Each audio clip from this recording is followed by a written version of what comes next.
Hey guys, what's cracking? Godsman here, coming at you with another custom card review. We're on to the second half of Wildful Hedgehog's reviews, which he had a lot here, so I did want to get to the second half, but leave some room for the others in the previous episode. So as promised, we're turning around, making a U-turn back over to you, bud, so we can see the second half. Dragon Empire now for Salil and Lunali. Okay, Sulil, Lunali. Okay. Tempo and whatever the other one was. Basic flavor you can skip. I might as well not skip. Salil and Lunali are twin Oni ninja of a minor clan deep in Dragon Empire. Everyone there has an innate connection in some way to the environment, able manifest their powers in and over that aspect to varying degrees. Usually minor though. You get people connected to grass or cheese or blood, you know, the works. The cheese seems a little bit different, but you know, it's not cheesy. The twins are no different, connected to the sun and the moon. Well, that seems a lot more powerful by comparison. Like, holy crap, you've got a guy, I'm the cheese ninja. What are you? I'm the sun ninja, the epic sun. Yeah, life's not created equal for people, it looks like. So connected, in fact, that when the elders found out about this, they hatched a plan to offer up the twins to house a greater power within them.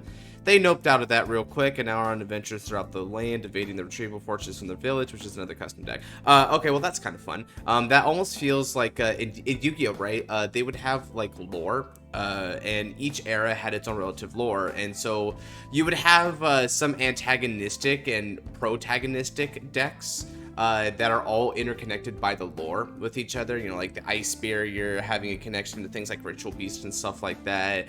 The Necroz Ice Barriers, you know, it all kind of like funnels back in together. So it's kind of cool to see like decks actually have direct relationships as a whole.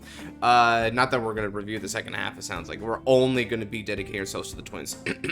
I give my thanks to Griffo Seed / Monster Strike and Bang Stream for inspiring me to make this along all 16 of my Volcano decks.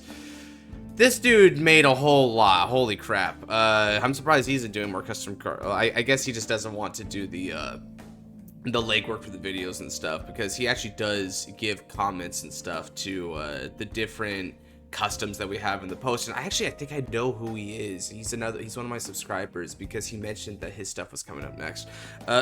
Anyway. Flavor text and names are works in progress for these. Yeah, but then again, flavor text and names are the superfluous aspect that I can't critically judge. I can just say, oh, that's cool, or oh, that's blasé, and that's about that. So don't worry about that, bro. You're good. Awakening in tandem, Salil and Lunali. Okay, so the Yu-Gi-Oh train doesn't stop here, because I have another comparison to make, which is the evil twin archetype. And the fact that they're put together like that really screams evil twins. Twin sisters with potential connection for beyond themselves. Okay. You can have a total of 4 cards in your ride deck made up of this card, Taken Flight Salil and Lunali, and 2 grade 2 cards with Salil and Lunali in their different card names. Interesting. So you do not have a grade 3, I think, unless there's something I'm mistaken about. Remote upon, if you win second, draw a card. Okay, I love screwing with the ride deck, which is why he brings up Monster Strike and also the Griffo Seed, because they do alternative ride shenanigans that isn't the typical 1, 2, 3. So, Taken Flight, Salil and Lunali is a grade 1 ride line. Auto. At the beginning of your ride phase, cost reveal 2 grade 2 cards from your ride deck with Salil and Lunali and their different card names, and discard a card from your hand if you went first. Your front right and front left rear circle become Vanguard circle. Move this unit and your soul to one of those Vanguard circles, and your center Vanguard circle becomes a rearguard circle. Then ride the cards revealed for this cost to separate Vanguard circles. Until end of this fight, you cannot ride units without Salil or Lunali in their card names. You have 2 Vanguards down, they're both grade 2. There are a few quirks involved with that. He switched a couple words around. And obviously, chief among them being your opponent has 2 choices about to hit that are 10k base, which means that you definitely are running front triggers in this deck, both offensively and defensively. Front triggers are one of the only defensive stuff that would actually matter. This deck hates attacks that hit an entire row. Okay, so in other words, Dragonic Kaiser Vermilion. But I don't think Dragonic Kaiser really can attack multiple Vanguards if they're like that, right? Because I think it's just Vanguard and rear guards technically, so I'm not sure. But you get essentially Twin Drive earlier in the game and locks the full potential of some decks that require Vanguard to be a grade 3. Fun stuff. Also, obviously, Blank Bright can only nullify one of the twins' abilities. Well, this is a very fascinating idea to be sure, although I do wonder if it doesn't like go outside the bounds of the game state a little bit too much.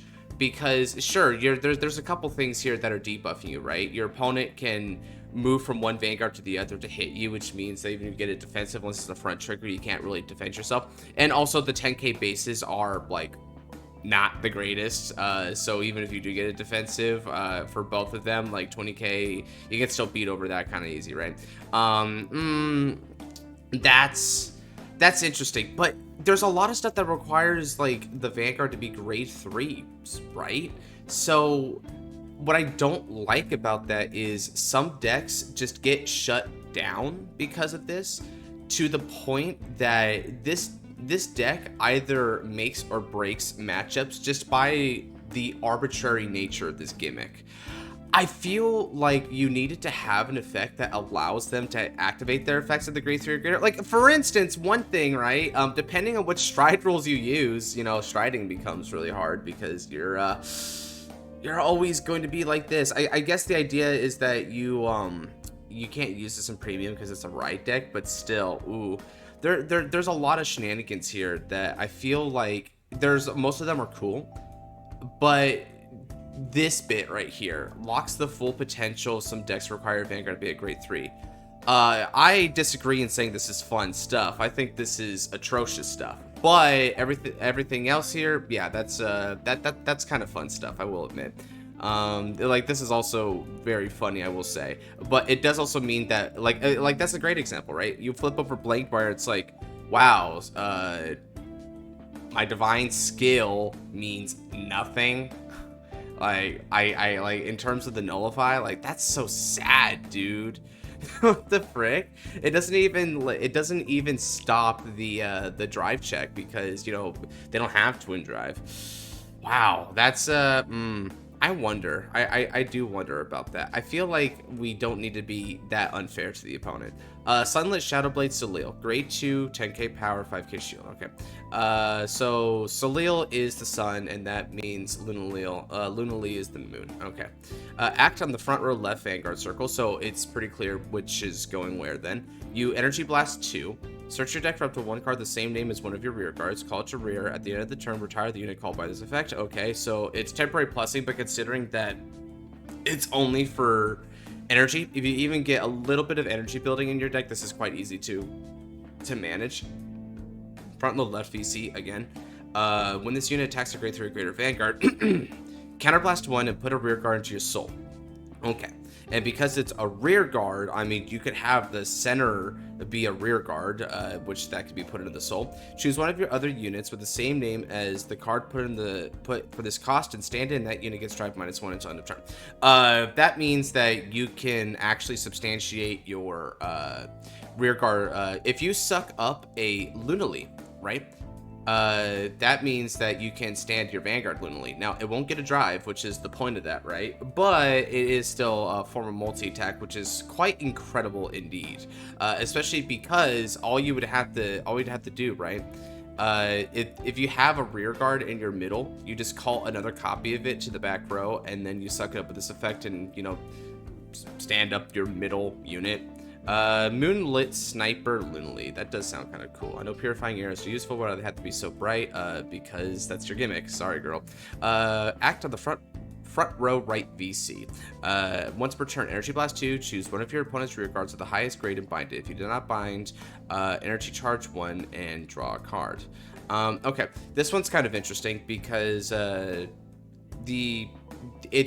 you're binding something, right, which is a neg for them, but it's a very impactful neg because binding's pretty yikes for the opponent to deal with depending on the matchup, so that's quite consequential. I would say that Energy Blast 2 to do that is a little bit too easy, right? Because either they dodge it and you get a whole Energy Charge 1 and a draw, which means you just Energy Blasted 1 to draw. That's really, really, really good, like ridiculously good. On the other hand, if you do the Energy Blast 2, you bind. And you're the one who chooses it, by the way. Your opponent doesn't get to choose. You choose. Now, of course, it has to be the highest grade, but you're still choosing, which is quite phenomenal. Yeah, I feel like the energy blast isn't enough of a cost for that personally. You might want to add a little bit more to that one. Auto on the right, front row right VC. This is getting convoluted. When this unit attacks a grade 3 or greater unit, I wish the opponent got to do that to you, but guess not. Cost Soul Blast 2. Now there's a cost. And all of your front row units get power plus 2,000 until end of turn for each of your opponent's open circles. Okay. Let's see. So 2,000 for each of your opponent's open circles, which I guess could mean upwards of 10,000. If this unit got 6,000 or more from this effect, choose up to 2 cards from your opponent's drop and bind them.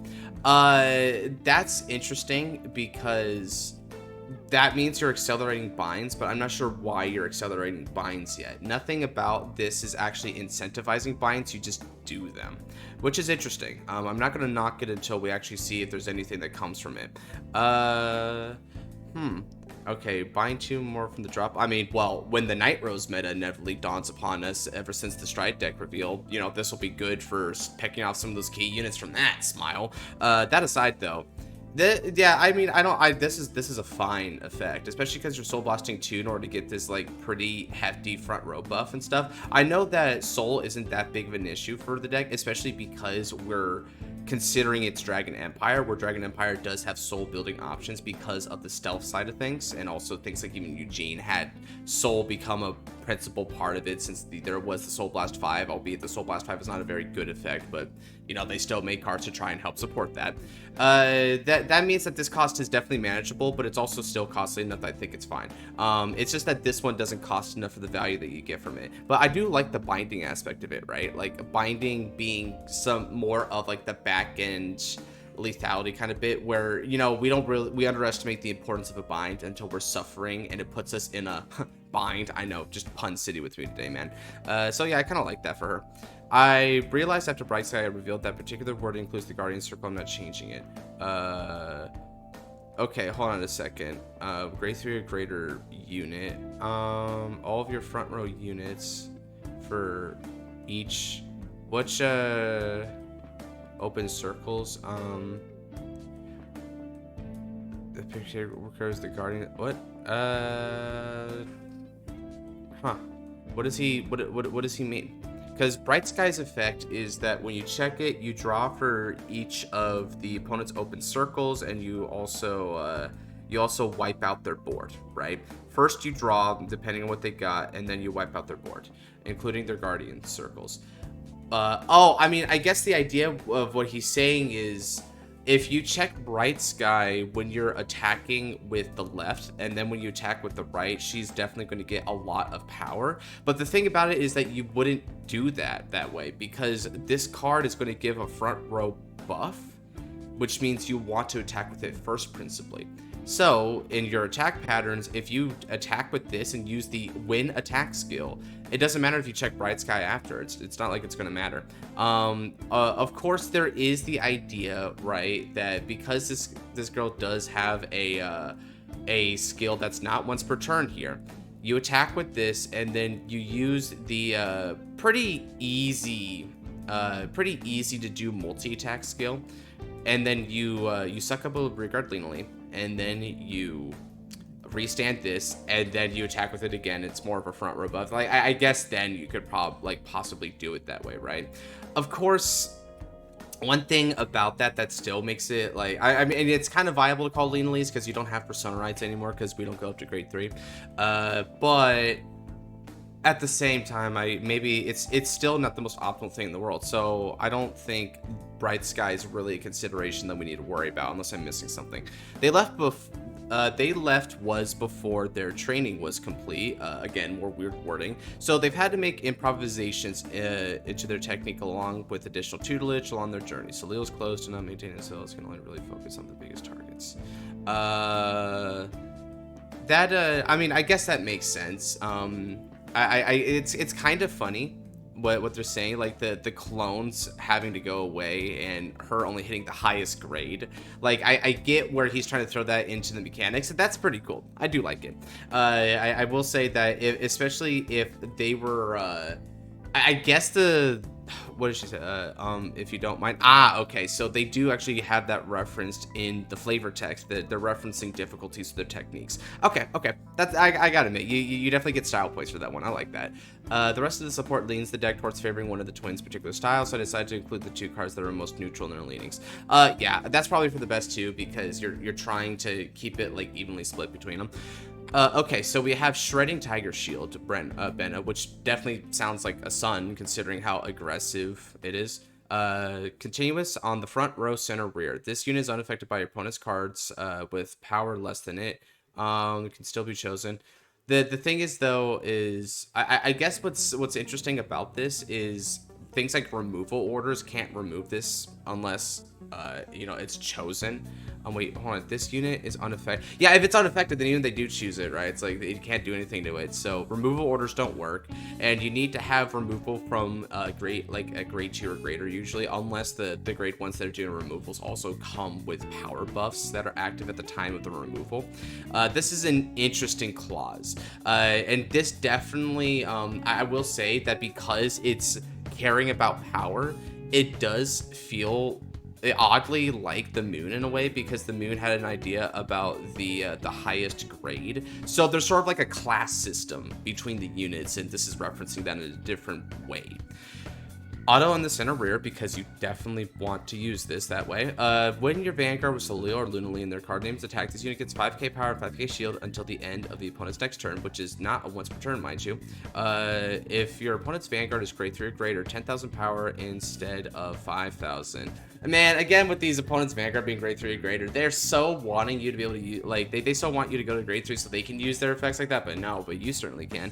I like Big Interceptors, and I cannot lie. Yes, I do. I, too, was around when that song was popular. LOL. Anyway, when did that song technically come out, actually? Because I actually don't think I was, like, around in the capacity, but then again, maybe I was. God, how long has it been? I just remember listening to that crap a lot when I was a kid. Anyway, back to the card here. Yeah, this is getting, let's see. I would say this guy is getting on average about 10 to 15 power and shield, which makes it a 20k interceptor. But hold on a second. If your opponent's Vanguard is, wait, the 10,000 instead of 5,000 is just power. It's also shield, and it's unaffected. So, oh wow. I mean, I will say that is an interesting concept, like just an interceptor that cannot be dealt with. Because here's the thing: one of the only ways you could deal with this guy at this point would have been if you're just attacking into it. You can't attack into something if it's going to be a 30 or 40k base unit, and you can't remove a 30 or 40k base unit because it's going to be unaffected by stuff that isn't greater than that already.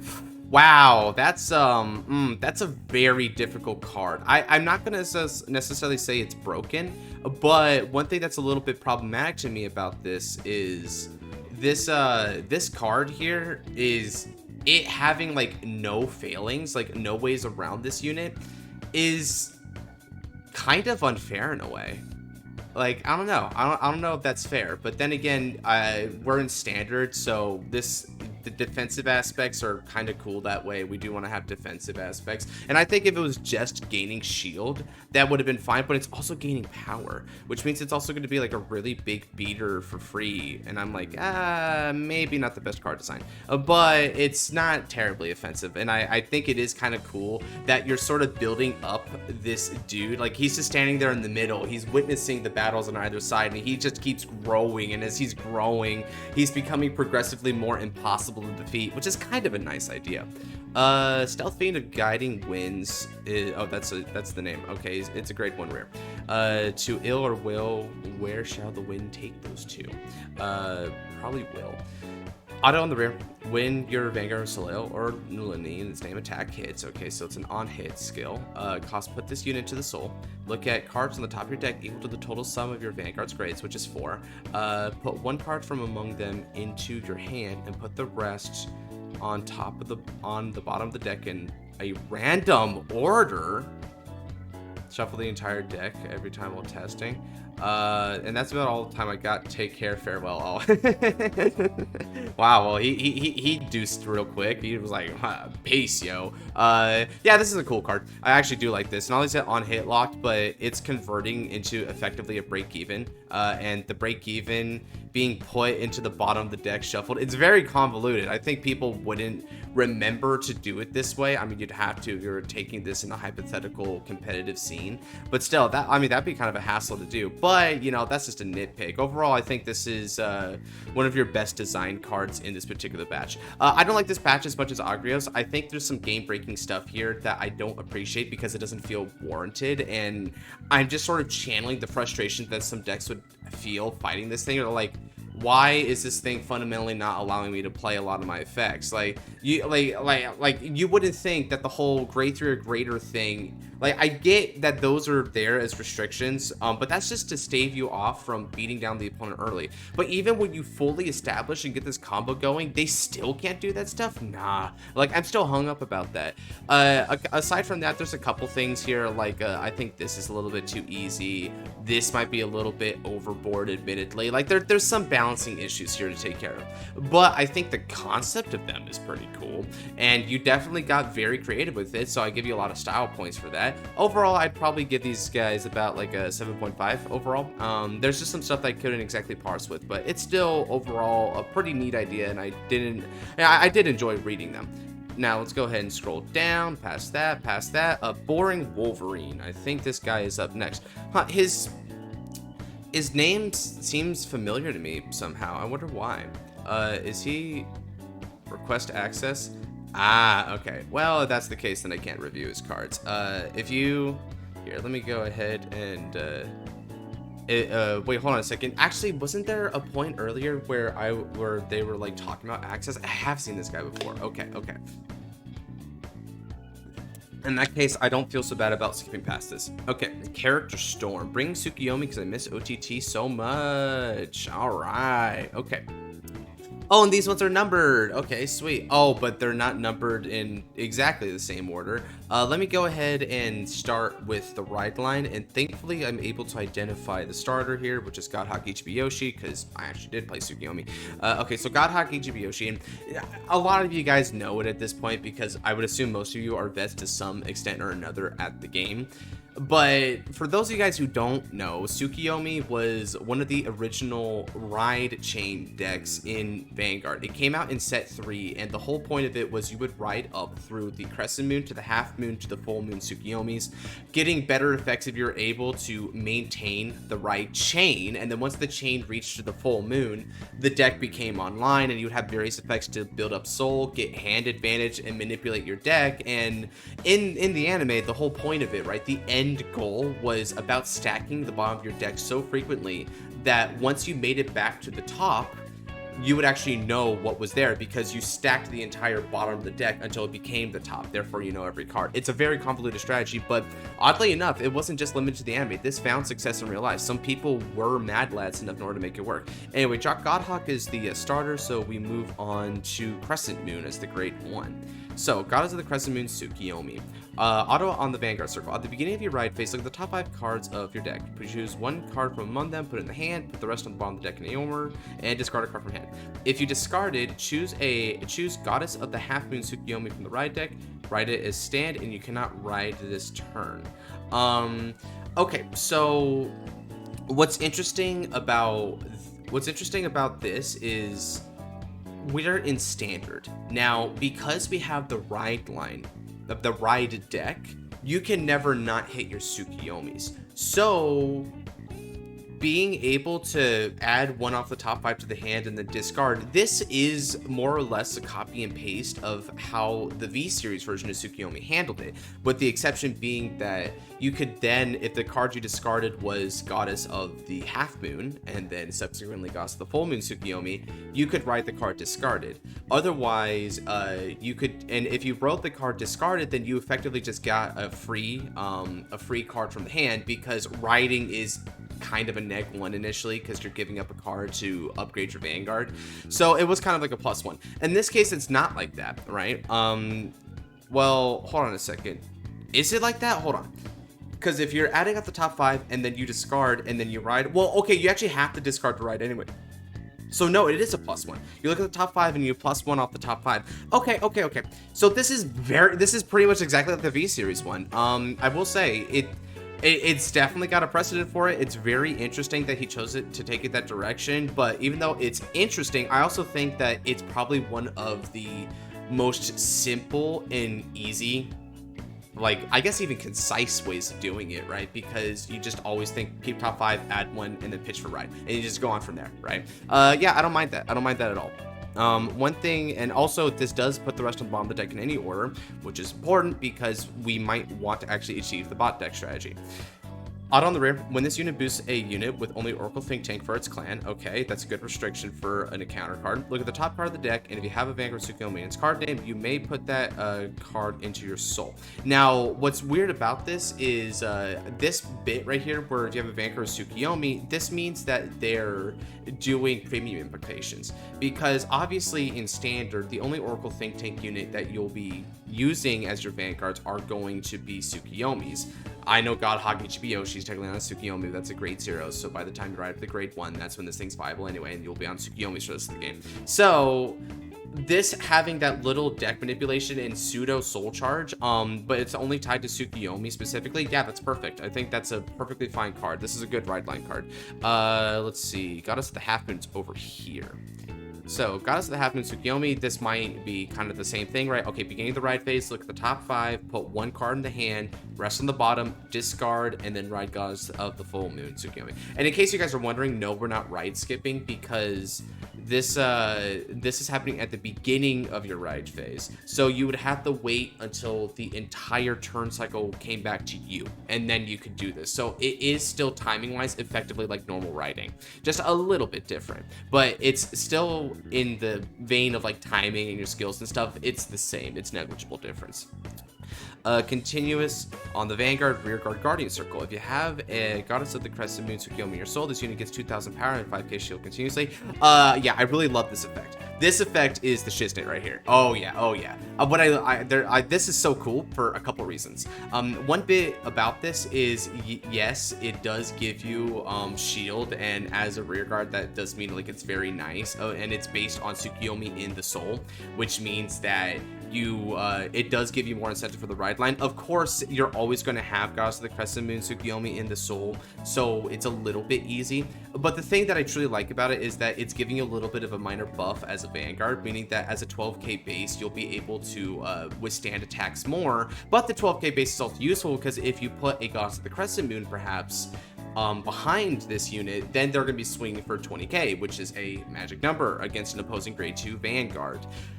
That's not a bad power up. It's not insurmountable, especially since if you're going against a grade 2 Vanguard with this column, that means they're going to go to grade 3 first, and obviously 13s can beat over 12, so it's not that big of a deal, right? But it is still kind of meaningful. I say this 2k is more meaningful than 2k we got with MOB in Standard, not gonna lie. Yeah, overall just kind of a cool effect, and it's a way of making the ride line feel like it's worth it. Although of course that isn't very hard to do, and the ride line is guaranteed for you, which is a little bit of a damper here, but there was no real way around it because of the, like, what you're supposed to do, not use the ride deck with Tsukuyomi, like that would be absurd. So we have to make concessions here based on what the format is giving this deck. Okay, so Goddess of the Full Moon Tsukuyomi. Act on the Vanguard Circle once per turn, counterblast 1. Draw 2 cards, put 1 card from hand to the soul. This is almost exactly like the original, except the original had a higher counterblast cost to it. Then, if you have 3 or more cards of Tsukuyomi and their card names in your soul, bear in mind, right, this is, I'm going to bring up why this is important in a second. Look at the top 5 cards of your deck. Put up to 2 cards from them on top of your deck, and put the rest in bottom of your deck in any order. This is also like the V-Series. The V-Series had a skill, right, where you drew cards based on the number of Tsukuyomi that you had in the soul, up to 3 cards, right? Then if you had 3 or more Tsukuyomi in the soul, which normally couldn't be achieved until turn 4 because you needed a crescent, half, and full moon all in the soul, as well as your full moon as the Vanguard. Keep in mind, you can get the crescent and the half moon automatically. You don't get the full moon automatically. You can persona ride to achieve it, and in V-Series similar, they would ride over to do it, or you could put it into the soul by other effects that help you tutor it from the drop or the top of the deck or something like that. But those are a little bit more RNG based, being able to do that, right? But still, the benefit of it when you did was draw cards, and then you were able to take 2 cards off the top 5, stack them, put the rest on the bottom of the deck. Thus, you are doing the bot deck building while also having some top deck stacking in order to have some immediate gratification to your strategy, right? Because we're not in the slow ye olden days of 2011 and 2012 where this deck actually did have the time to stall out and achieve that strategy. We do need some things to aggress our opponent now. So yeah. Again, it's just a reimagining of how that V series card worked, while also, of course, putting in a little bit of how the original worked by just saying a flat draw 2 cards and put 1 card from hand to soul, whereas the V series one was you discarded 1 and counterblast to drop a 3. So, auto on the Vanguard circle, when your drive check reveals 2 or more trigger units, all of your front row units with only Oracle Think Tank for its clan gets power plus 10,000 until end of turn. This is just like the V series one as well. I don't even need to explain why, because it is verbatim just what that skill was, except with that one, it didn't specify Oracle Think Tank. This one has to, because we're an encounter deck this time around, so we also have generic Keter units, and you don't want those to gain that. Ooh, why am I online? Okay, now I'm back on. Must have just been a weird little blip. That actually makes me... Okay, I am still recording. Thank the Lord. Overall, yeah, this is basically what you would expect Tsukiyomi to do, right? It deck stacks, it draws cards, and it has the V series bit of adding power when you attack and you hit 2 or more trigger units. It's not the most inspired thing in the world. It's not very, I suppose, complex, right? And which is kind of funny because Oracle Think Tank kind of gives off this vibe of, oh, you're supposed to be the Think Tank, super brain smart. You use your intelligence to win, like a wizard or something. But no, that's not generally how the Tsukiyomi play patterns go. But it does adopt the play pattern in a pretty fair way that I think would mesh well with the format. It wouldn't be busted at all. Although I see there's a lot of support there, which may change things, including, wow, is that a stride? Yeah, that's a stride. Okay, so yeah, the strides could be real gangbuster units, and that's a little bit unfortunate if we are using strides, because this Tsukiyomi doesn't do anything for strides. Both its axe skill and its auto skill aren't going to matter unless the stride has a way of either adopting the hard card skills or returning itself to the G zone during your turn, right? Otherwise, yeah, this is only useful if you happen to go first, and even then, this skill is if you manage to get the third Tsukiyomi in there. So, you know, in retrospect, there might be some dyssynergy with that there, but let's read what the strides do. But I would say this is heavily based on the V series version with some tweaks, and I don't mind it. I think this is a pretty good readaptation for Tsukiyomi. It's kind of smart to use V, because I think V is a better way of taking it compared to the original, because of the ride line gimmicks and the ultimate payout being more up to par with what the format here would be like. Okay, now let's go on to rearguard grade 3s first. I'm going to do the strides afterwards. Continues to the trigger zone. If you have a Vanguard with only Oracle Think Tank for its clan, this regarded as a trigger unit instead of a normal unit. A little bit of a error there, but yeah, makes sense, right?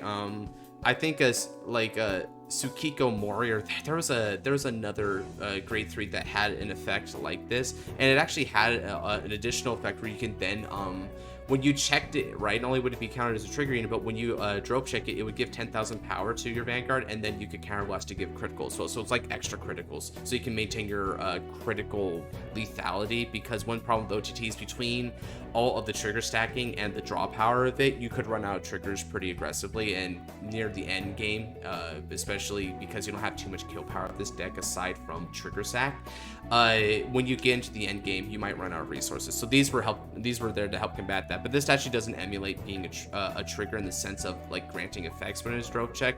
It's just treated as a trigger for the sake of enabling your Tsukiyomi skill and potentially your strides as well. Anyway, the second skill is auto. When this card is discarded from hand, if you have a Vanguard with Tsukiyomi in its card name, Counterblast 1 or Energy Blast 3, draw a card. Choose one of your units with only Oracle Think Tank for its clan until end of turn. It gets 5,000 power and auto on the van or rear.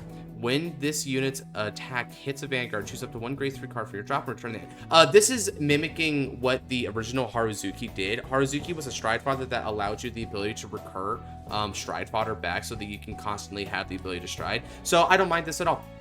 I like as well that it's properly named and archetype locked.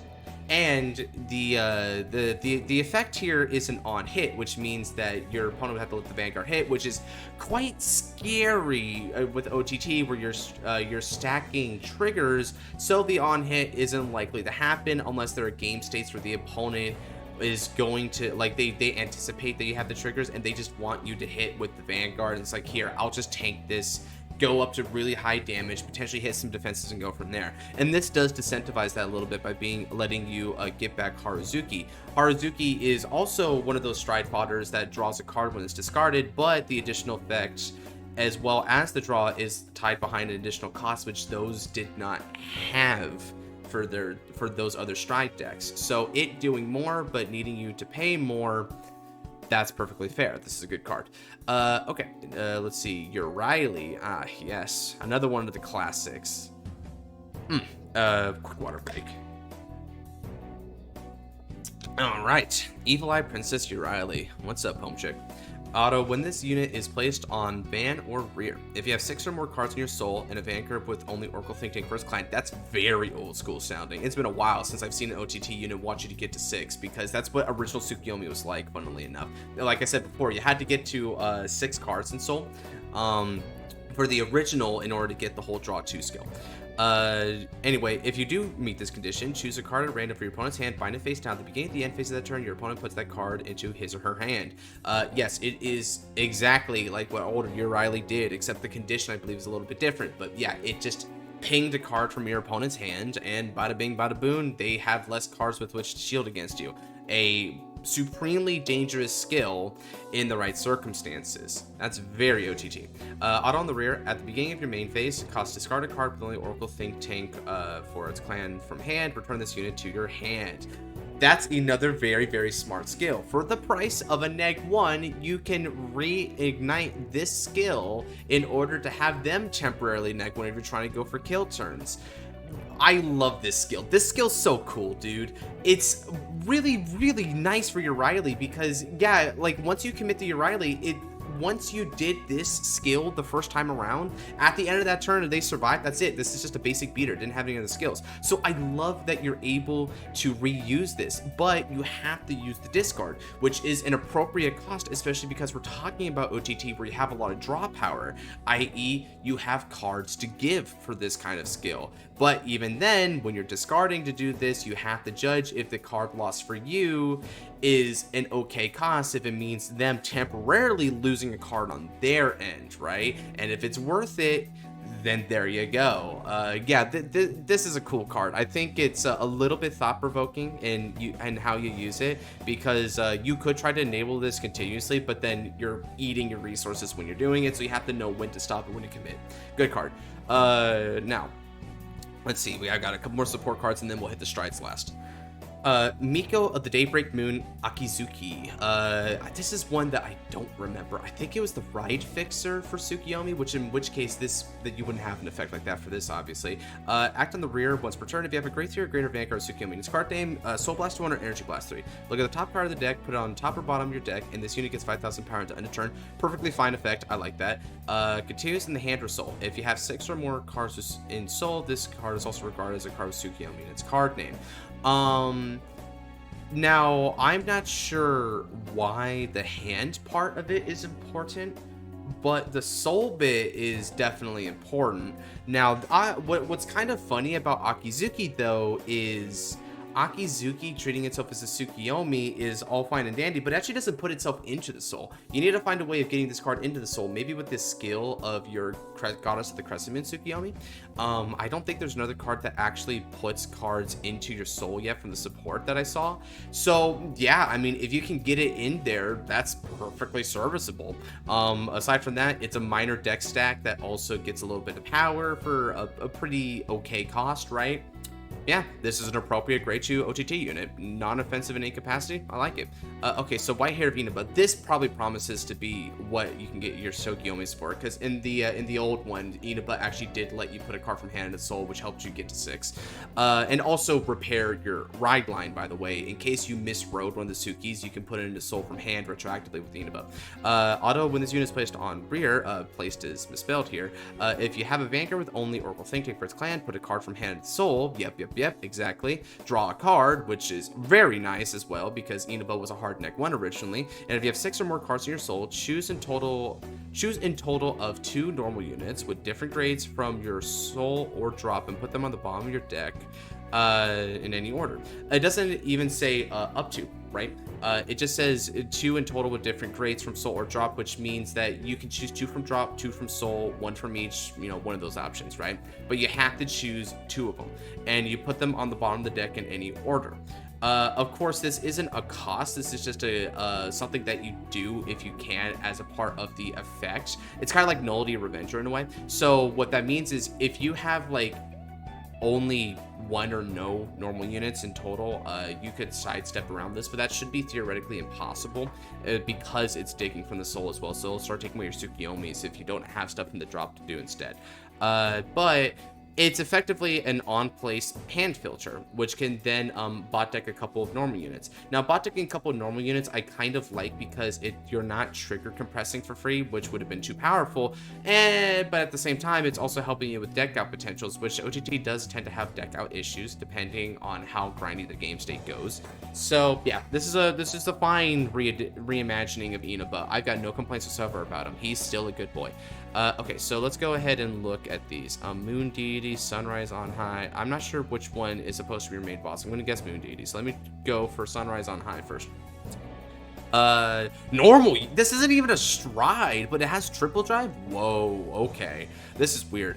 So Sunrise on High, Godhawk, Ichibi Yoshi.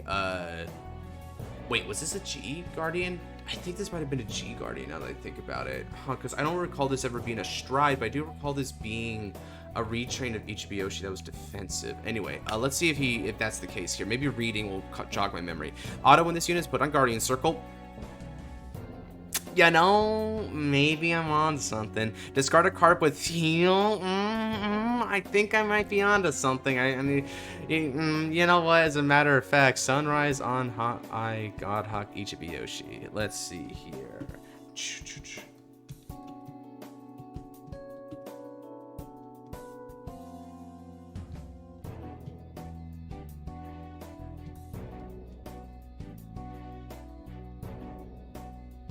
Sunrise on High, Godhawk, Ichibi Yoshi. Oh, yep, you can see it right there. Yep. Let's see what this guy did.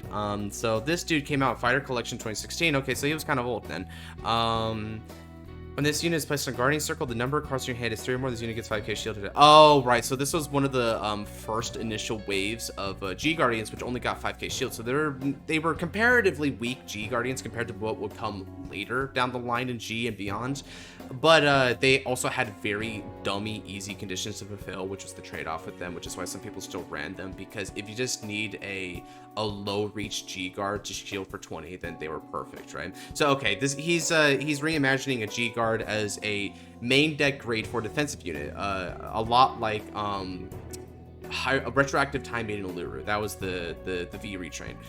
So when this unit is put on Guardian Circle, you discard a card with heal from hand, specifically from hand, which is, okay, so you have to stockpile those heals now in this deck. This unit gets plus 15k shield until end of that battle. Choose one of your Vanguard Tsukiyomi's card name, and it gets 5k power until end of turn. Yeah, considering you have to discard specifically a heal for it, I mean, yeah, you're effectively... It's like you're vicariously guarding with the heal in the discard for the 15k shield, and this guy is a discard just to give 5k until end of turn. Is it worth it? Potentially. It says put on Guardian Circle, so I guess if you could put it through other means, then yeah, okay, that's fine. Continuous on the rear or Guardian Circle. You have 3 or more cards in your hand. This unit gets 5k power, 5k shield, and intercept. Which means you intercept and then you can use this skill, so that could make it a potential rear guard attacker, and then it could give you some defensive stuff. This is an interesting card. I don't think it's like terribly powerful, so I think there would be people who legitimately not play it. But it is a fun option to really double down on Tsukiyomi's more grindy nature. So yeah, he's a fun card. I like him. Let's go on Moon Deity, who governs Knight Tsukiyomi. This is okay, so this is also a normal unit. So yeah, we're not doing strides. We're just upgrading by riding up higher. Okay. That means you'll have at least one whole turn to benefit from full moon skill. All right, so Moon Deity skill. He's this is a main deck normal unit grade 4 triple drive. Continues with the Vanguard circle. During your turn, if you have 4 or more cards with Tsukuyomi and their different card names in soul, this unit gets critical +1. And if you have 6 or more cards in your soul, all of your front row units with only Oracle Think Tank for its clan get plus 15,000 power. Okay, I kind of like this and I kind of don't like this. It is smart that they used 4 or more cards of Tsukuyomi in the soul for the condition, because it's just a tick up from the 3 condition that Full Moon had, because you would have to, with Full Moon, right, you would have a Crescent and half guaranteed. With this one, you would have Crescent, half, and full guaranteed. So you would need to have another Moon Deity who governed Night Tsukuyomi, or you could also go for the Great G that counts as Tsukuyomi, alternatively, right? If you get one of them in there, maybe put it in with the Inaba, then you can get the critical. And then 6 or more cards in soul. From that point on, it's not that hard to build up to it. Once you do, all of your front row units get plus 15k. Now, if you don't have multi-attacks that accompany this, I think this is fine. Otherwise, you're going to get into a little bit of Draggled Ignis territory or Full Blast territory, where the plus 15k is just kind of a dumb number for standard right now. It's sort of like synonymous with power creep, but actual power creep. I mean, we have a lot of 5Ks and 10Ks, but 15Ks are just pretty wild, man. But tentatively, I think that's fine right now. Act on the Vanguard circle once per turn. Energy Blast 3. This one's specifically Energy Blast, which I like, because that means then if you were using Energy Blast for other skills, then you might have to cool your brakes in order to make room for this skill and use the other costs, which are the Counter Blast and the Soul Blast. So you Energy Blast 3 and put a card with Tsukuyomi and its card name from hand into the soul. All right, which is okay. So this right here is probably the biggest reason why that card counts as Tsukuyomi in the hand, so that it could be a viable cost for this skill. All right, we're thinking ahead here. Look at the top 5 cards of your deck. Put up to 2 cards from among them in your hand, and put each of the rest on the top or bottom of the deck in any order. Potential to stack your entire triple drive, check, and also a +1 in total for an Energy Blast 3, and putting a particular card, check. Yeah, this is a lot like what the original Stride did, because the Stride was effectively plussing off of like the top 5, I remember correctly, and you can get a couple cards in the hand. It wasn't the most powerful Stride in the world, but it did give you good card advantage and deck knowledge. So it just took your strategy, the things that Tsukuyomi were already good at, it did that and elevated it to the next level. And this one's doing the same thing here, so that's not bad. Auto on the Vanguard circle. When your drive check reveals a trigger unit, all of your front row gets plus 5,000 power at a turn. This can get really dumb if you actually do have a pretty favorable stack and you get like 3 triggers. That plus the continuous skill means that all of your Oracle Think Tank units, let's say you did get Oracle Think Tank for the entire front row, right? Which funnily enough might be a reason why to play the main deck grade 4 Ichibi Yoshi, because not only is it a good shield value, which means it's not a brick in the hand, but it's also just another front row Oracle Think Tank that could be a viable attacker, because you can then intercept with it on the opponent's turn. Saying all that, yeah, they're all getting plus 30,000 power. That is a lot of power going on to this. Now, I will say that this is definitely really, really, really strong for a grade 4. Like, this feels almost Ignis level. Ignis could neg the opponent, and the power threshold differences, it's like it gave effectively plus 25, or maybe even 30 depending on how you look at the numbers. It gave about that much, and it gave a critical to itself, because you have to keep in mind it has a 0 of the opponent's power and a plus 15 to all of your power. Where this, where I think this actually gets a little bit more balanced though compared to Ignis, is that with this card you only have 3 attacks. You don't have any sources of multi-attack, thankfully. But you do have deck stacking, which means your triple drive is a little bit more lethal, so you're more likely to get triggers on top of that, because Ignis doesn't have as much deck compression going for it, not nearly as much. As a matter of fact, you might genuinely soul charge triggers, particularly with a grade 3 demonic jewel dragon skill. So this has more card advantage going for it and more trigger sec, but it doesn't have the multi-attack going for it. So they're just 3 really big attacks. That, and because you have to wait to turn 4 for this as well, it means it is susceptible to some of the same issues that Ignis has. Yeah, you know what? This is a very, very powerful card, and I think this is perfect for giving OTT that really big oomph. But because he didn't take from the forbidden fruit that is multi-attack in a deck like OTT, this is fine. this works out well. It's just 3 really huge attacks for the opponent to deal with. And yes, they can use their PGs and use some heavy guards, and they could last a couple turns against this. But because of all the card advantage you're getting, you can then stave them off for a couple turns. And then through the stability of the triple drive and this act effect and stuff, you can just wear them down and win the game ultimately. Which, and plus, you know, as your deck stacks are getting more towards the bottom progressively, we then have the alt win condition that we've been building up with almost all of these cards here. Yeah, you know, yeah, okay, so my overall judgment here is I would say these are about a 9.5 out of 10, right? There isn't a lot that I don't like about these. This feels like Tsukiyomi, both V and original, mashed together in a way that feels very relevant for D-Series. And even the grade 4, which I generally don't like main deck grade 4s in this format, because they usually give people license to make ridiculously broken effects, like dummy good effects. But they actually kept, this was actually reined in, and they used a lot of the skills that you saw with old school Tsukiyomi, which gives you a lot of that nostalgia vibe. And people who want to play revamped Tsukiyomi and go back to the old style of play for this new format, well, they can get their wish with this. This actually does fulfill that fantasy quite reliably. So in a lot of ways, you know, it set out to do a thing, and it did it quite well. So yeah, 9.5 out of that. Character Storm 5038 was your name. Good stuff. Bringing Tsukiyomi because I missed OTT. Well, yeah, you certainly brought it, bro. Crazy Flame 7. Some stuff buddy fight into ND cards. Oh man, I swear sometimes I'm just going to like just turn off my brain reading words, man. Like it's so hard at times. Okay, folder. Let's see. Cardian. With 2 A's. Okay, we got 1, 2, 3, 4, 5, 6, 7, 8, 9, 10, 11. Wow, that's a lot, but you know, at the same time, we can go with it. Okay, so let's read this. Transform Belt Card Winder. Auto in the order zone. This is a set order, a grade 0 set order to be exact. Which, because it's a grade 0 set order, there's a lot of set orders which, like, not a lot, but there's a few that are based on the grade of the set orders you have in there, and there are others that require you to have different name set orders. So this is the one singular set order that you have. Then there's not a lot of synergy with the brand gate generic card pool, which may or may not be for the best, depending on how these effects go. Order zone. At the start of your ride phase, if your opponent's Vanguard is grade 3 or greater, or their Vanguard's power is 10,000 or greater, okay.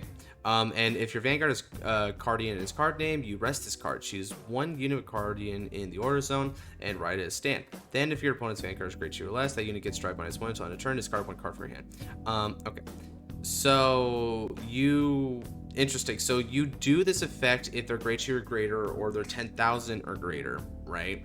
And which means that they're like at 2 or 3. That's what this means. You rest it to choose a card in the order zone to ride as stand. But then the thing you rode will minus a drive and discard a card if the opponent's Vanguard is grade 2 or less. Is grade 2 or less than that, that unit. Grade 2 or less that unit. What the frick? This is weird because that means that if they're a grade 2 specifically, that's the only time then that this would actually work completely. So if they're at grade 2, you minus the drive and discard. If they're at grade 3, you just get the ride. Okay. But with the way standard format works, if they're at grade 3, then you would just go to grade 3 normally rather than use this, right? Because, well, actually, no. I guess you wouldn't, because you would just rest it and ride a card from the order zone rather than from the ride deck. But why not just, I guess then, is the card in the ride deck just abandoned? This is weird. Continuous, you may only have 1 Transform Belt Card Winder in your order zone. Okay. Let's see here. This is Protection, Deity of Beginning, Cardian. Your right deck includes 6 cards, including a grade 0 set order, 4 different grade 3 units with Cardian in their card name, and this card. When you stand up, put all cards and set orders from your ride deck face up in the order zone, then put all crests from your ride deck into your crest zone. Okay. So, in other words, the whole ride phase thing of you ride to grade 1 and get the energy generator, you just get that now. And then you also get all the cards. So you get the grade 0 set order, which you only have 1 of, so it's the card winder. And then you get 4 different grade 3 units. So now, okay, when you stand up, put all crest. At the start of your ride phase, choose your opponent's Vanguard. Increase or decrease this unit's power and grade to that unit's original power and grade until the end of your opponent's next turn. All right, so kind of like Griffle Seed, it's sort of emulating what they're doing, but because it's also getting the grade, then you can early call other rear cards to support it. So it's a little bit better than Griffle Seed that way. When card is rode upon, what the frick? That's a little weird to read. Choose up to one grade 3 set order from your hand and put in the order zone, then draw a card. Sure. All right. This card cannot leave the drop zone or sold by your opponent. I'm guessing because there's something that really requires you to get this guy in soul and keep him in soul. Is it like an avant-garde type dealio where it's really important to have Sora Period at all times because he's the pilot? Weird. Okay, so now I understand this card better because you're not going to normal ride. You have to ride with this effect. So yeah, if you're going first, then you have to take the penalty. Let's see, if you're riding to grade 3 first, then you're taking the penalty. But if they're already at grade 3, then you don't take the penalty. All right, this makes a little bit more sense now. Okay, so let's look at the grade 3s that we got going on here. Yeah, okay. I figured just by the look here that this was an order. I think it's better to get the order first. Guardian Secret Base. When this card is put in the order zone, which by the way is not guaranteed because nothing's searching it right now. When this card is put in the order zone, choose up to one grade 3 or greater card without Sentinel from the drop zone and place on the bottom of the deck. Okay, so yeah, he's covered his bases because that means you can't do PGs and you can't do triggers for the two main things that putting back in the deck could be like pretty high impact for, so that's cool. Out on the order zone, when your Vanguard is placed for the order zone, you discard a card from hand and rest all cards to the same name as this card in your order zone, which means that they are incentivizing you to stack bases. And your Vanguard gets power plus 4,000 for each Guardian Secret Base in your order zone until the end of the turn. And if you have 3 or more Guardians Secret Base in your order zone, your Vanguard gets critical plus 1 until the end of your Vanguard's next battle. And this is a hard once per turn. So that means that if you get 3 of these guys in there, it's plus 12k in a crit. Maximum is plus 16k in a crit, which is quite the power up. But you'd have to get a lot of these guys in there. And you're also discarding in order to give this power up, which isn't immediately plussed. So yeah, okay, I could dig it. This is cool. This is giving me some Dimension Police vibes, right? You know, you're going for like the big grandstanding move of your grade 3 Vanguard, and he equips and he powers up and becomes a really devastating strike. I also like that the touch that the crit is only until the end of the battle, so you're not going to be able to like restand potentially. And this implies that there is a restanding gimmick to this because otherwise it wouldn't be something that he put on there. IMO. All right, so grade 3s. This guy is the same thing, so let's just go ahead and look at one of them. Okay, Guardian Mode Speed. Okay, so we're gonna Henshin into different types of Guardians, which have like different specialities, right? So it's almost like revolve forming, well, revolve dressing, but instead of revolve dressing for the hand, you're just kind of suiting up into different forms from the order zone, so that's neat. This card can only be written from the order zone, auto on the Vanguard circle once per turn. At the end of the battle, this unit attacked a grade 3 or greater Vanguard, you counterblast 1, discard a card from hand, stand this unit, and it gets drive -1 and power plus 5,000. Okay. Cool. It's a once per turn with an appropriate cost, and it has to attack a grade 3 or greater unit. These are all good checks, but it's just a very basic and nice kind of a restand. Nothing offensive about it. And I guess I can understand the speed bit of it because attacking twice is like a speed feat to use a power, well, what do they call them? A power scalar term. Out on the Vanguard circle at the end of your opponent's turn. Put this card into the order zone and write a grade 0 from soul or drop. If you can't, you lose, which is why we can't let Seraph Snow imprison our grade 0. I get it, right? So your grade 0 is going to suit up, and then once they're grade 3, okay, now the card winder makes more sense because yeah, once they're at grade 3, you wouldn't take the penalties anymore. And you'll be able just to ride these guys normally by just doing the card winder, and the card winder not requiring you to discard to ride makes more sense here as well because you're not you shouldn't have to like discard just to go back to a grade 3, right? Because otherwise you'll just be on that crappy grade 0. So he's just constantly shifting forms into whatever he needs in the moment. Okay, I'm not gonna lie, I was confused and lukewarm at first, but this is, pun intended, this is gaining speed, bro. We're getting to the gas. So let's see, another grade 3.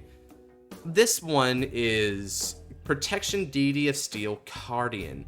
can also only be rode from the order zone. Go figure. All these different modes are going to have that. So this guy isn't like a drive type speed or stuff like that. So he just has a completely different naming convention in. When he's placed on the Vanguard circle, you counterblast wood, discard a card from the hand. Okay, one of that's going to be consistent cost for these guys. Choose up to 2 of your opponent's rear guards, retire them, and he gets 5,000 to end a turn. Removal option. Very nice. You can choose any 2 that you want. Cool stuff. And then he has the normal ride back into Grade Zero at the end of the opponent's turn things. You know, sort of like how Youthberg's Revolve Arms will go back to the soul and rewrite Skyfall Arms. This is sort of like similar to that, except the timing of it's a little bit different because they wanted you. He wants you to have a 13k base for the opponent's turn so that you don't suffer from a defensive disadvantage of getting a Grade 0 unit wailed on. And also, unlike the twins, mind you, this actually provides a Grade 3 for your opponent so they can activate their Grade 3 or greater effects, so they can actually do their full dex ability. So it's fair and fun for both players. Okay, what's next? We've got oh, this is another order. Oh, okay, so I guess he has multiple Grade 3 set orders, which is why it was very indeterminate about saying Grade 3 set order from the hand. That's the starter putting in. Okay. Oh, and let me look at something about the starter. Okay, when this card is rode upon, right, it's whenever it's rode. So because you're riding constantly every turn to go into your new mode, you can keep on playing these, and because you're drawing to replace them, it's effectively a free play. All right. That's kind of snazzy, not gonna lie. This is a really clever way of turboing set orders while also fueling the rewrite gimmick to get into different forms. That's kind of sick, not gonna lie. Anyway, back to the second set order. Auto, when this card is put in the order zone, you may choose a grade 1 or greater card. Okay, so it's also just a recycling thing, which I guess what are you supposed to recycle, I wonder? Because if your different modes are going back into the order zone, they're not going to be in the drop anymore. So, because, hold on, wait, unless there's something I'm missing, right? Let me look at this again. Put this card into the order zone. Right. Okay, so they don't go to the drop. So I'm not sure what you're supposed to recycle with this, if there was anything particularly in mind with the intention, but, you know, it's there for convenience, I suppose. After the order zone, if you have a Grade 3 or greater Vanguard with card in its card name, your opponent has a Grade 3 or greater Vanguard. If this card was not put in the order zone this turn, bind this card and discard 1 card from your hand. And activate Persona Ride, you can have Persona... All right. This right here is like Yuriante, right? Which is the satellite cannon that Welstra uses, where the moment you play it, you don't get any great benefit. With the satellite cannon, it was like draw an energy charge. With this one, you get to have a minor recycle, and it's also kind of 1-for-1 with the drawing, but the draw is not from this card, it's from the starter. But you have to delay gratification for the turn from the main effect, and in this case, the main effect is that you get to activate your Persona Ride. And you don't get to do it continuously because this guy binds itself, so you have to play more copies in order to keep setting a Persona Ride for following turns. And it's discarding, which is important because it's simulating the act of riding from the hand, which, as I mentioned with another card, is technically a -1. But you're going to draw it back because you activate Persona Ride. Ooh, it's so perfect. Oh yeah, yeah. This dude understands card mechanics, bro. There's some grammatical errors, but I don't really detect any gameplay errors right now. This is freaking phenomenal. Okay, back to the Grade 3s. This is Cardian Mode Lethal. We're back to Modu. So, it can only be written from the order zone, and it also has the whole end of the opponent's turn stipulation. What's the unique effect? When this card attacks a Grade 3 or greater unit, cost counterblast 1 and discard a card. This does seem to be a consistent thing about these cards. Until end of this turn, if this unit gets drive +1 and increase or decrease this unit's critical to 2. Critical +1 and drive +1. That's why it's called lethal, because it has the potential to deal the most damage from a single attack. Perfect. Literally nothing. This is so in tune thematically, and the cost is just right for the benefit that you're getting, and also the conditions here. Like, yeah, I had nothing to say but perfect. 10 out of 10 card. That's my favorite. That's honestly my favorite one so far. I just like the idea of it being called lethal actually does interpret to lethal card mechanic. Cool. This guy looks strong. Cardian Mode Armor. Ooh, he's the biggie. Auto Vanguard once per turn. When this unit is attacked, ooh, okay. Counterblast 1, discard a card from hand. This unit gets 20,000 power to end a battle. Okay. So this right here is definitely probably the weakest one of them, because the Counterblast and discard is just so that you can get like a one-time instance of 20k shield. It is nice though that armor is available for you if you need the 20k shield to get around a guard restrict. If you anticipate a guard restrict going, this could be niche useful, but aside from that, you probably want to go for one of the modes that are more proactive rather than this purely defensive unit.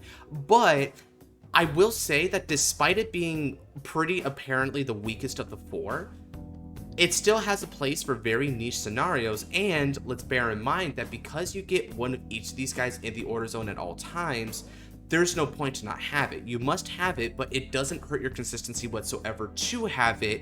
So I can't judge its niche value because there is no downside to having this thing whatsoever. It doesn't hurt your consistency. So you know what? Even though I think it's cool, maybe it could use from a little bit of a power up, but even without that, I just appreciate that he decided to take the aspect of them sticking around for the opponent's turn and use a defensive one and actually expand on that element of this gimmick he's got going on. So amazing, dude. Oh, I love it. What are we missing here? Okay, speed where I got to transfer. Okay, so we just have a couple of grade 1 support cards, it looks like. Okay. Constructor Buildian. I like the aesthetic of these cards too. You know, they actually do give you the Brant Robot Kamen Rider Ultraman kind of look to it that it's kind of insisting upon. On the drop, when your Vanguard is placed from your order zone, if you don't have a Constructor Buildian on rear, call this unit to rear circle. It's just like it's like a once per turn Maple, perfectly fine. Auto on the rear. At the end of the battle, this unit boosted to Vanguard. If your Vanguard is card unit's name, you put this unit to your soul. Choose one of your units. It gets 5,000 at the end of the turn. So in other words, I think what he means to say is it gets 5,000 power until end of turn. Then if a grade 3 base in your order zone. So Energy Blast 3, draw 1 card or countercharge. This one's a little bit hard because of all of the grammatical errors. I think he means to say gets 5,000 power to end of turn. Then I wonder if a grade 3 base needs to just be in your order zone in general, or if you need to have put it this turn. Depending on how that is, this could be a little bit harder to achieve. It's a little bit more cumbersome, but let's just assume based on this wording that you just need to have a grade 3 base in there in general, which isn't that hard. You Energy Blast to draw or countercharge. I think that's fine for energy, because you can only do one or the other, so you choose whichever one is more beneficial. And because a counterblast is generally a plus, drawing is obviously a plus, and Energy Blast 3 is with cycler cards considered plussing, this is all above board because they're all pretty relative in their overall value to your resource economy. And because this card is also putting it into the soul in order to use this effect, it's technically a break even. So even more so, I'm leaning towards the more easy conditions because it doesn't need to be that hard to achieve a relatively fair effect like this, especially because a lot of decks should have bread and butters like these that are fair but also still good for you. So yeah, just a Maple that comes back and actually does something for you while on the field that removes itself anyway. Honestly, perfectly cool card. I like Buildian. 10 out of 10, dude. And especially because this is another thing that takes advantage of the constant rewriting, and you're expanding on that by using a bunch of effects that benefit from it. There's the difference between making a card and envisioning an entire archetype for a card, right? And this has some foresight to it. I mean, I know I'm kind of sucking this guy off right now, but I just need to make it very clear that these are really good, in my opinion. Continues. This card is also regarded as a superhero, so I'm not sure why a superhero is an important type, but maybe there's something here that I'm not understanding. Auto, when this unit is placed on rear circle, this guy's kind of funny looking too. Professor Winder, that's his name. When this unit is placed on rear, if your order zone has transform belt card Winder, oh, he's like Krim from Kamen Rider Drive, right? And he Krim, you know, like made the driver that Shinosuke uses to turn into Kamen Rider. But of course, Krim was actually part of the belt because his consciousness was downloaded into it. This guy actually seems like he's still alive and kicking. Not for long though. I don't know why it said something so mean there. And moving on. Continuous and soul. So you counterblast and soul blast. Search your deck for up to one base card. Put in your order zones, shuffle your deck, and it's a hard once per turn. So getting a base card, and I'm assuming then that this is a base card. Yeah, okay. So this is a base card, and this is a base card. So as long as you've got the Winder, which you do, you are able to counter Soul and get one of those base cards into there, which that's fine. You're paying a pretty hefty cost, and it's only limited to when this guy is placed, which there's no way to recur him, so he's just placed once, and that's that. That's cool. That's good. As a matter of fact, I appreciate that you're able to pay the cost to ramp these things up, because it makes this particular Cardian actually feel more worthwhile there. Nice, man. Honestly, super cool. I have no complaints about this. I love the idea of this deck, right? It takes the ride gimmick, which the one dude earlier in the discussion, right, Wildhog, where he was trying to like take the ride gimmick and split into 2 grade 2s, but that breaks the formula for how gameplay balance goes. This is the opposite. This does break the idea of how like riding goes, but it does so in a positive way, because this emulates the early game, and then it's also getting you to different grade 3s, and because of the timing of where the grade 3s are placed and when they're put back and how you get them to and fro, it's perfectly in sync. You're able to maintain all of the quotas on what grade and what base power you should be at, while also putting in an almost insurmountable level of versatility in what Vanguard you have. So it's completely fair, and it's completely fun. Man, I just want to play this, dude. I love Youthberg. Like, I honestly love Youthberg, and this seems like a more thought out Youthberg that actually has intrigue to it, because right now with Youthberg, you just put the 3 revolve forms into Soul, and then you repeatedly full blast until the opponent dies. It's very boring, right? There's only one really objective way to play Youthberg these days. Whereas with this one, 3 out of 4 of these are all very legitimate cards that you can use depending on your game state. This guy's a pretty good early one. This one's a pretty reliable attacker that you can use in most turns. This guy's a pretty nice finisher, especially if you assume that the opponent doesn't have a PG. This guy's also good for damage deny, especially if you use Cardian base to already give him power and critical, so that will be a triple critical with triple drive, so it's very likely that he could one-shot the opponent. Extremely lethal.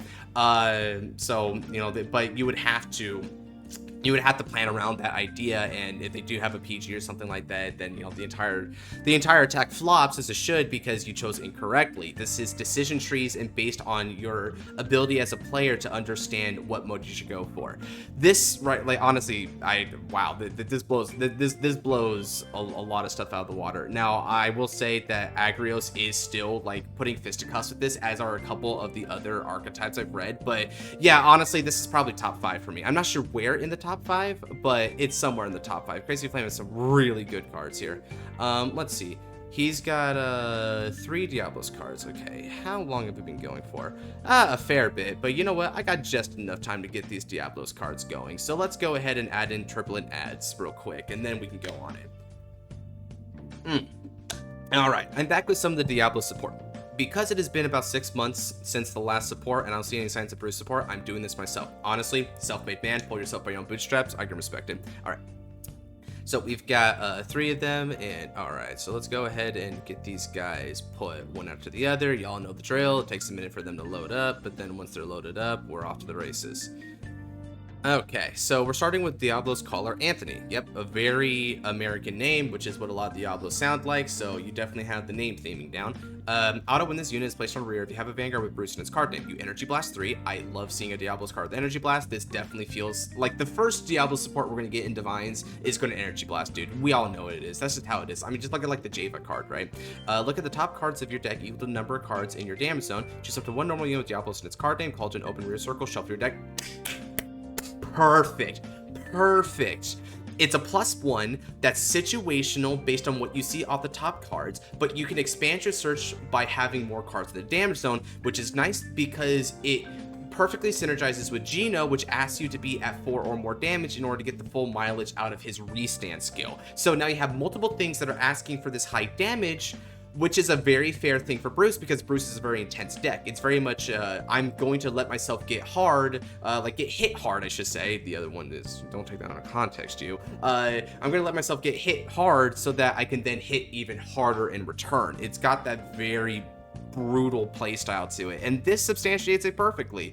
Really good incentive. I like Anthony so far. Auto when this unit boosts. If you're in final rush, choose up to one unit with Diablos in its card type from drop, put it in a soul, and this unit gets 5,000 power until end of turn. It says this unit, which is cool because that means that it's a perfect booster to be put for the for Vehement Bruce's restand for the column. Then, if you do not countercharge this turn, discard a card from hand and countercharge. Perfect. The Counterblast is a very touchy subject for Bruce because there's a lot of very high impact cards, including Bruce himself, which counterblast in this day and age. So being able to get a countercharge is super important, but you don't want to get a countercharge with something like Greg, which clogs up your front row, or something like the Cat, which requires you to put 2 of your ride lines back and actually see the Cat, and it's also not a Diablos unit, so calling a non-Diablos unit really hurts your strategy because you need to have all Diablos units on the field. So this is by far your most convenient countercharge, but because the countercharge is important, it's fair to take this discard for it. So you just discard something you don't need, you get the countercharge, and you blast it in order to get your entire column restand, of which this is a card that gets more power when it boosts, so it's a really good booster for the column restand, and it might actually tutor you a pretty easy card for an Energy Blast 3, which could make up for the discard at the end of the day, right? I mean, imagine if it was Energy Blast 3 for like a break even, like Energy Blast 3 for a break even with the countercharge and power, but like you'd had like all these conditions and skills behind it, but like holistically that's kind of what this card provided for you. Yeah, 10 out of 10 card. I would love this in Bruce. This would help Bruce so much. It needs it right now. One of my biggest complaints with it was well, actually both of my biggest complaints are solved by Anthony. One, I need optimal pieces on the board, which Anthony helps search out for, and 2, I don't have enough counterblast to do what I want to do every turn. He solves both of these problems. Goated card, absolutely wicked. Okay, Diablos Rusher Brucier. It sounds kind of similar to Bruce, not gonna lie. Okay then. Auto on the front or rear. At the beginning of the battle phase, if your opponent's Vanguard is grade 3 or greater and you have a Vanguard with Diablos in its card name, okay, until end of turn, you final rush. Okay. Why? I feel like that doesn't matter because of Vehement Bruce's skill. Wait, no, he's doing it for regular Bruce. He's doing it for Violence Bruce into Unrivaled Bruce, because a Violence Bruce is a turn 4 deck normally. Vehemence is what turns it into a potential turn 3 deck, but regular Violence is 4, so this is making it 3. If you are in Final Rush that did not activate this card's ability, you Final Burst instead, and this is where you're able to Final Burst immediately instead. This is a fascinating card, but I like it. That's a cool idea. You're able to turbo up Violence Bruce a turn ahead, which helps it keep up with Vehemence, and it also turbos Vehemence, which is cool because Vehemence should just get its final burst stuff right out of the way immediately, because honestly, with how quick some decks are going in Divine's era, we don't need Vehemence to wait to do its stuff either, for Crimini's sake. So this guy just helps turbo them, but you need to be able to see this guy by the turn 3. He's a very specific piece. Now he is a Diablo, so stuff like Anthony and other actual cards that do exist can tutor him out kind of easily, as long as you can see him from your deck or soul or whatever, right? But once you see him, he's a very, very strong unit. If he has a good attack effect to go with this, I'll be happy. Auto on the rear when this unit attacks, okay, that's a good start. If you're in a final rush, you put a card with Diablos in its card deck from hand and soul, draw a card, choose one of your units until end of turn. That unit, this unit gains power plus 5,000 power.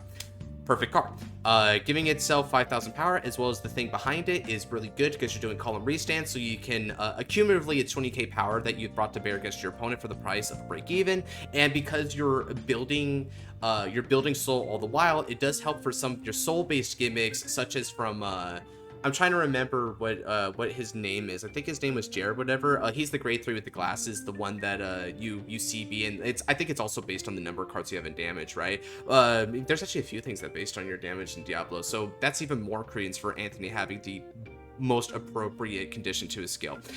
Regardless, right, there are definitely uses for putting Diablos into soul, and just by making it name locked to Diablos in the first place, it also doubles down on Violence Bruce, and moreover Vehemence Bruce, particularly requiring you to play the Diablos package as a whole in order to make the deck work together, because they're a football team, right? They don't want to outsource to like non-Diablos units because they don't even know if they know how to play football, or even if they do know how to play football, they haven't practiced with the team, so they're not going to work well to each other. So yeah, you know, thematically speaking, I kind of get why Diablos units only work with Diablos units these days. It's kind of cool.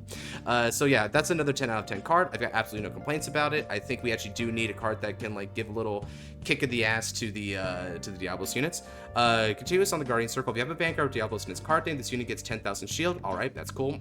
It helps with the more mid-range aspect that Violence Bruce started off with, because we got things like the Stephanie continuous 5k power for Bruce, as well as some of the really hefty shields. I think like Trish was one that got a lot of it. Auto on the, oh, and I know there was one from what's the grade 2's name? He's the one that counterblast to soul charge and then call a unit from the soul. He was one of the main Violence units cards, but whatever. That unit also gained a lot of shield. Auto on the rear circle. When your unit other than this unit is attacked, if you're in final burst, you may change the unit being attacked to this unit. Okay, which means that, oh, this is cool. Oh, that's why it's Diablo's Defender Deer. Okay, auto when this unit is discarded during your turn or retired during your opponent's turn, you may put this card into your soul. Amazing card. It builds your soul, which you do want some Diablos units for it. When it's retired, you can put it into soul anyway, so you still get benefits off of it. When it's retired from redirecting attacks, it still goes to the soul, which is sick because it doesn't care how it's retired.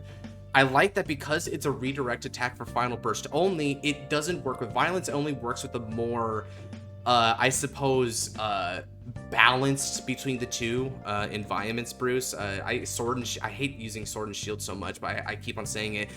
Bruce has that sword and shield type effect with the violence build specifically, so this emphasizes that by being able to redirect attack. It's a defender. It's like another form of interception, right? You're taking the ball that was passed to your Vanguard, if you know balls were meant to kill in this case, right? And you're intercepting it. You're picking the ball for yourself before it blows you up in the face, because this is Gallows Ball, right? And even if you don't have to go that extreme, just being able to have a plus 10k shield is nice, because let's say you didn't call her, maybe you drove check her, it's still a 15k shield that you can bring down from the hand continuously, even if you can't use the rear guard skill. It's also kind of nice because this card being a grade 1 in the back row, it means that you can have both of your grade 2s intercept for you, as well as this card redirect. So if you can, this almost informs me of a potential different way to build Bruce, where you can utilize the soul as a way of constantly replenishing your football team to the field, and then once offense is done doing their thing, right, you can actually have them also be more defensive, kind of like how Gurgit utilizes its field advantage in order to defend itself. You can do the same thing with Bruce, and then you replenish them back on the field, and Deer would be one of the best units for that, because when it's retired, it goes back out just to be called offensively and then be used defensively again. So you have this whole cycle thing going on. This is a really cool direction. What's so beautiful about these cards in particular, and I think Turbulent did a fantastic job with it, is he found a way to make them relevant to the Bruces in a way that supports their current style and touches on the most key issues that those decks currently have, while also non-intrusively including a potential different avenue to play the Violence build. Amazing. These are 10 out of 10. These are completely 10 out of 10. Holy crap, dude. This is a great note to end it off on. Thank you for these Bruce cards, man. I would love to play these in real life.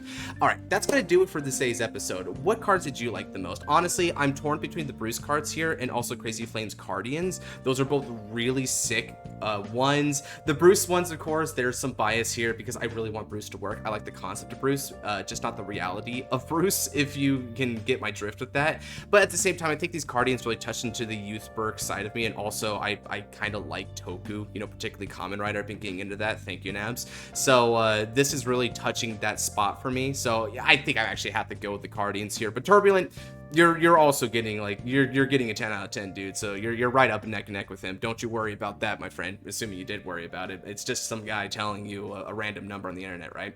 Anyway, with that said, tell me what you guys thought about the cards down below. So even with, you know, besides what your favorite is, maybe if there's like any suggestions that you would give to any of these guys for improvements. I know there was a couple near the beginning that actually could use some improvements in terms of the card balancing, but I didn't really quite know how to improve some stuff specifically. specifically. You know, I'm not omniscient that way. Maybe there's some suggestions you would have for this series moving forward. As I'm getting closer to the end game here, you know, I have to start considering the custom card fights, but then, you know, for the season next year, right? Maybe I could change up the formula a little bit. Let me know down below if you guys have any suggestions that way, maybe to make it quicker or to make it more appealing for everyone. You know, I'd be interested in hearing about that. And with that said, if you guys have caught up with the season, then go ahead and check out the other seasons of custom card reviews. Otherwise, you can go check out my other content because I got loads of Vanguard content. We're talking fight nights, tier lists, discussions, anime reactions, the whole shebang. So check it out. And if you like what you see, consider leaving a subscribe and turn on the notification button below the video. And with that said, take care. God bless.